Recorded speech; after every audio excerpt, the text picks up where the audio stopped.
Magandang araw ng Sabado, mga classmate. Good morning sa inyong lahat. Nandito muli ako nag-exercise, no? May gusto lang ako i-share sa inyo about anxiety disorder. Yung hindi pagsuko sa kabila ng anxiety disorder mo. Yung tuloy-tuloy ka sa buhay. Yun yung maganda nating topic sa umagang ito. So bago ang lahat, ako nga pala si Kuya Arnold. Dati ako nagka-anxiety disorder. Dati rin akong pinadapa ng anxiety disorder na ito, kaya alam ko ang hirap ng pagkakaroon ng anxiety disorder. Ito naman ang isinishare ko sa inyo o ibinabahagi ko sa inyo yung aking personal experience kung paano ko siya na-overcome. So maganda topic natin ngayon yung hindi pagsuko, no? Gusto kong i-share sa inyo yung araw-araw mo nararanasan ng mga sintomas, no? Ituloy-tuloy mo lang yan. Huwag kang susuko. Huwag mong hihintayin yung araw na huwag mong binibilang yung araw na parang ganito yung ginagawa mo. Sinasabi mo sa sarili mo na ang tagal-tagal na nito, hindi pa rin akong gumagaling dito. Huwag sanang maging ganun yung mindset mo. Ang gawin mo, kahit na may sumpong, minsan tuloy-tuloy mo lang yan. Kasama talaga yan sa may anxiety disorder. Yung pagkakaroon ng minsan sinusumpong ka, kasama talaga yan. Pero sana yung mga pag dumarating yung time na yan na sinusumpong ka, huwag mong paniwalaan. Ituloy-tuloy mo lang, paniwalaan mo na malakas ka at masigla ka. Minsan dadalaw yan sa trabaho, sa biyahe, sa bahay. Minsan kapag wala kang ginagawa, dadalaw yan. Pipitik yan minsan, pero sana yung mga sandali iyon ang lagi mong itatatak sa isipan mo. Tinalo mo na ang anxiety disorder. Pinagaling ka na ng ating mahal na Panginoon sa anxiety disorder na ito. Huwag mong bigyan siya ng halaga. Huwag mo siyang bigyan ng tawag nito. Huwag mo siyang bibigyan ng pagkakataon na sakupin yung mundo mo, no? Kasi nangyayari sa atin, hinahayaan natin na sakupin tayo ng takot, hinahayaan natin na humina tayo, hinahayaan natin siya yung kumikilo sa atin na madalas nating paniwalaan yung mga sintomas na nararamdaman natin. Paulit-ulit kong ibinabahagi sa inyo na huwag nyong paniwalaan yung mga sintomas na dumarating sa inyo, no? Kasi ang hilig manakot ng anxiety disorder. Lahat na paniniwalain ka niya na ganyan yung nararamdaman mo, kahit na hindi. Kumbaga artificial feeling lang yun, pero ang nangyayari sa atin, pinapaniwalaan natin, madali tayong magpaniwala sa kung anong nararamdaman natin, no? So wag sana maging ganyan. Huwag mong hayaan na sakupin ka ng takot.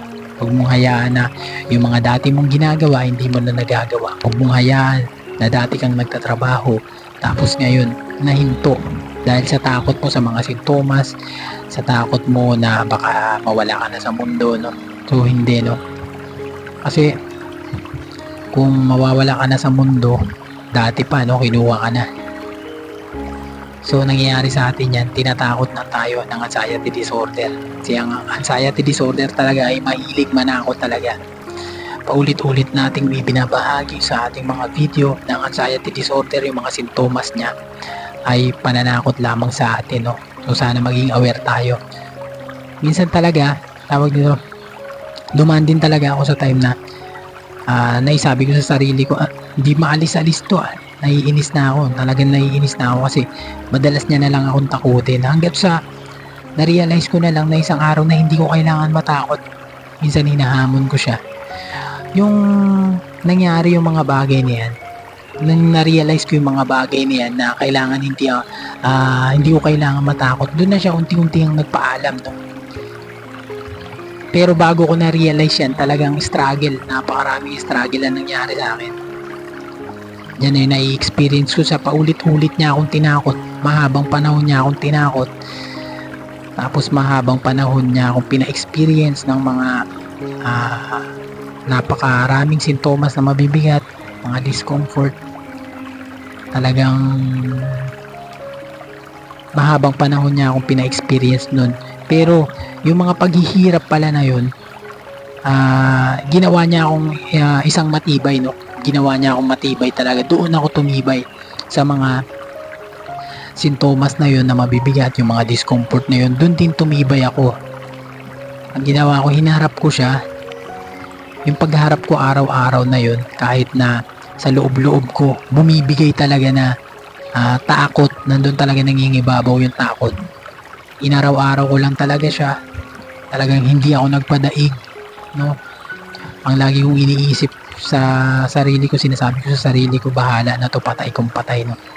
Hanggat sa nawala na lang siya nung na-realize ko na isang araw, na-realize ko na hindi ko kailangan matakot, no? Na-realize ko na patay kung patay, ganyan. Doon na siya unting nagpaalam, no? Siyempre, sa tuluyang paggaling ko, no?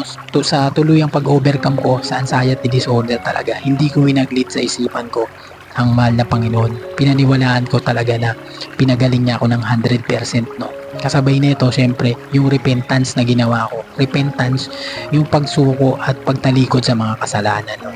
Ayan, kasabay niyan. Kasabay yan sa paggaling mo sa yung anxiety disorder. Talagang tuluyan mo ng kalimutan, no? Tuluyan mo ng isuko ang lahat-lahat sa ating mahal na Panginoon sa tuluyang pag-recover sa anxiety disorder. Repentance, napaka-importante talaga ng repentance. Talagang kailangan mo isuko ang lahat-lahat. Nang sa ganun, makamtan mo yung 100% na paglaya sa anxiety disorder, no? So, yun lang. Tuloy-tuloy mo lang. Huwag kang susuko sa lahat ng mga sintomas, sa lahat ng mga discomfort. Tuloy-tuloy mo lang. Huwag mong hihintayin yung mga araw na sasabihin mo sa sarili mo na ang tagal-tagal na ito, bakit hindi pa ako gumagaling, no? Isa lang dahilan yan. Hindi mo tuluyan isinusuko ang lahat-lahat sa mahal na Panginoon. Hindi mo tuluyan tinatalikuran ang mga kasalanan mo. Patuloy ka sa paggawa ng mga kasalanan mo. At higit sa lahat, syempre, hindi mo pinapatunayan yung seriousness mo sa mahal na Panginoon, no? Yung magkakaroon ka ng time sa Kanya. Tinitingnan kasi ng Panginoon yung ano natin talaga sa Kanya. Yung kung may time ka sa Kanya, kung serious ka talaga, kung sincere ka talaga sa pagbabalik loob sa Kanya, no? Kasabay niyan, syempre, kasabay niyan yung pagsisisi mo. Tuluyan mong pagsisisi sa lahat ng mga kasalanan. Doon mo makakamtan yung 100% recovery sa anxiety disorder. So, yun lang, no? Huwag kayong susuko. Tuloy-tuloy nyo yan, mga classmate. Lagi yung binabahagi sa inyo na huwag kayong susuko. Kasi kapag sumuko ka, ibig sabihin nun, tinuluyan mo ng bitawan ang mahal na Panginoon. Tinuluyan mo lang hindi pinaniwalaan yung pangako na pinagaling ka na niya. Yan lang yan. So, huwag kang susuko. Pagsubok lang yan sa pananampalataya mo. Kailangan mo patunayan yan sa ating mahal na Panginoon na hindi ka natatakot sa anumang laying na mga discomfort na yan, anumang laying na anxiety disorder na yan. Diyan mo tuluyan mo overcome yan sa mga ibinabahagi kong ito. Maraming salamat, mga classmate, sa inyong pagsubaybay sa ating munting channel. Hiling ko lang sana na don't skip ads. Malaking tulong nyo na ito sa akin at malaking tulong nyo na ito sa mga kapwa natin nagsuffer ng anxiety disorder. Maraming salamat, guys. See you in my next video.